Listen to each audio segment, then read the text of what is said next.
So I wasn't planning on talking about this stuff when it first came out a few months ago because a few sites ran with it, but the source is actually 4chan. I always say follow things back to the source. If you're familiar with 4chan, maybe 90% of it is fake and fan fiction, but these things are back once again, and since some insiders have offered input on these leaks specifically, not outright dismissing or ignoring them like many of the other blatantly false ones, I think we should maybe talk about it. I wonder why now this is coming up. Marvel is of course going to be headlining D23, but they did just confirm a presence for 2019 San Diego Comic-Con and Hall H panels, so maybe they're building towards that. Perhaps some of this will come to light at the beginning of July. Alright, instead of looking at just one aspect of it, let's run down the entirety of the Marvel Disney Plus shows, plots, characters. How about a couple that would make a total sense that we'd like to see on the streaming service as well for a bonus. So let's jump right into them. A show about Loki, called Loki, will follow him through time as he encounters real-world events and MCU milestones. The logo reveal saw him in front of a theater marquee for the release of the film Jaws, which came out in 1975. Also said that it will be about a young Loki, but feature Tom Hiddleston in intro and outro scenes. The show will also feature his mother, Frigga, who we got to see again for a touching scene in Avengers Endgame. Her reintroduction and the care on that scene makes sense given this added context. It's also said that the barbarian Ulick and a sorceress named Carnilla will appear as antagonists.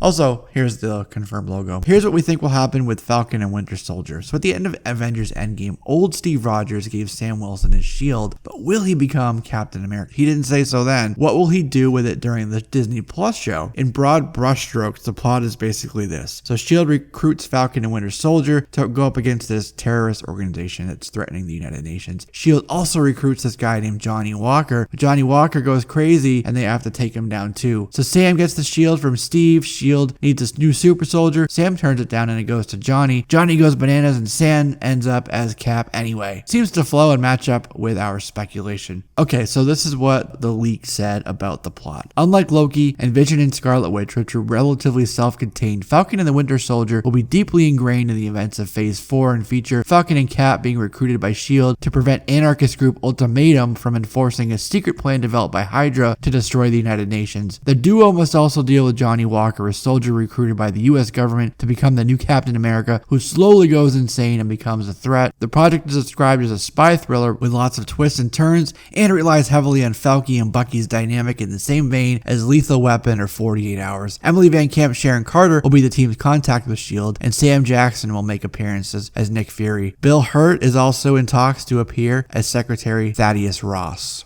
I wonder why. Thunderbolts. In the Vision and Scarlet Witch, Vision is reborn and now free of the Mind Stone. They made a big deal in Infinity War telling us that his mind is a complex makeup of Jarvis, Stark Tech, Ultron, and other stuff. Because of that, he could survive without the stone, which Thanos did rip out of his forehead. But what happens without the stone and without Scarlet Witch trying to restore him back some humanity and empathy, which he lost without the Mind Stone, is that an evil spirit possesses him. Apparently, Agatha Harkness plays heavily into the plot of the series. I need to look this up again, but I heard Dominic West was in talks to play the villain Grim Reaper. In April of 2019, Elizabeth Olsen was talking with Variety and mentioned a time frame for the show. Here's her quote. There's quite a few other comic books that we're pulling from, and it's going to be Wanda and the Vision, she said. And I think at the Disney Plus launch chat, they showed a photo of us in the 50s. If you couple this with the next potential piece, the possibilities are opened up exponentially. Timelines, realities, hologram projections, psychology, you name it. So let me explain what I'm talking about here. The other rumor is that this show will see Wanda fully powered up and will give us her reality warping powers. In the comic book, she did just this for House of M and M-Day, which affects mutants all across the planet. Is this where mutants will be introduced? Or will it be the Eternals film, as I mentioned before? Let me know in the comment section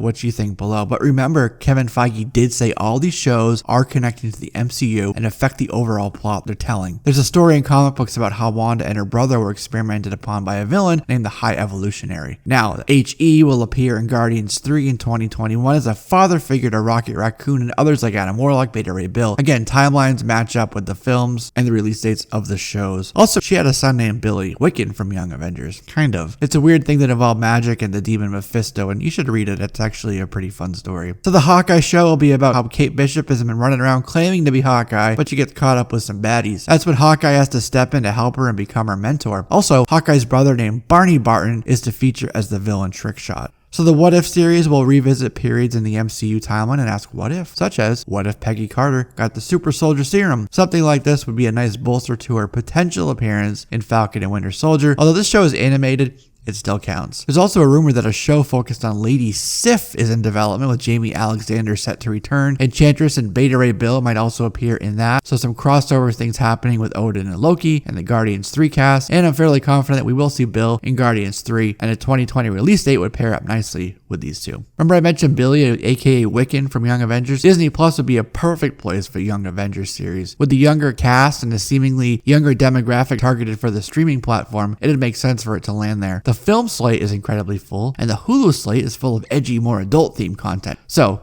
Disney Plus would be a perfect place for it to land. After the success of Spider-Man Into the Spider-Verse, Sony gave writers Phil Lord and Chris Miller a 5-year contract. Basically gave them carte blanche to do whatever spider-themed things that they want and to build upon that success. With the relationship of Sony and the MCU coupled with Lord and Miller's fun plots, Superior Foes of Spider-Man would be a perfect spot as well on Disney Plus. So those are my two hopefuls, Young Avengers and Superior Foes of Spider-Man, to go to Disney Plus a couple years down the road. Now, with all these limited series, most likely 6 to 10 episodes apiece, and with the slate already full between these, Star Wars, Pixar, and the rest of the Disney offerings, any more would require them to stagger and or alternate seasons of the shows. Plus, let's not forget the budget for some of this stuff is north of $100 million per season, and that's actually feature film territory. So that's basically all we know at this point. Now it's your turn. What have you heard? What would you like to see on Disney Plus? Let's continue that conversation in the comment section below. If you like content like this and haven't already done so, don't forget to hit the subscribe button. We do upload new comic book, superhero, film, anime content every week, as well as a live show every Thursday evening. I'm Jesse. This is JLS Comics,